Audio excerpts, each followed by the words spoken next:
Tinanggal muna nila sa pagkatapang overhead power lines dahil napakadelikado gumawa. Extremely dangerous, it can result serious injury or death due to electric shock dahil high voltage ito na umaabot ng 34,500 volts.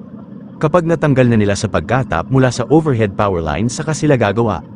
Papalitan nila ang lumang wire na halos umabot na ng 40 years ang tanda, papalitan nila ito ng bagong wire na malaki at may mga katangian kagaya ng UV light protection, water resistance, thermal resistance and weatherproof. Mula sa service entrance ng electric company ay papasok sa kanilang indoor service voltage transformer na 3-phase pad-mounted transformer na umaabot ng 34,500 volts.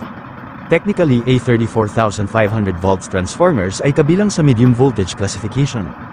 Ito na ang magiging distribution transformer o step-down transformer kung saan ay pinapababa nito ang voltahe na nakadesenyo para magamit ng lahat ng electrical devices. Bakit nga ba kailangan natin gumamit ng high voltage sa mga overhead power lines? Ito ang mga dahilan.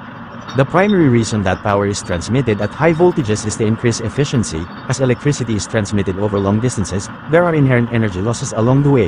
High voltage transmission minimizes the amount of power lost as electricity flows from one location to the next. Maraming salamat at sana may natutunan kayo kay Boy Inventor and don't forget to like and follow.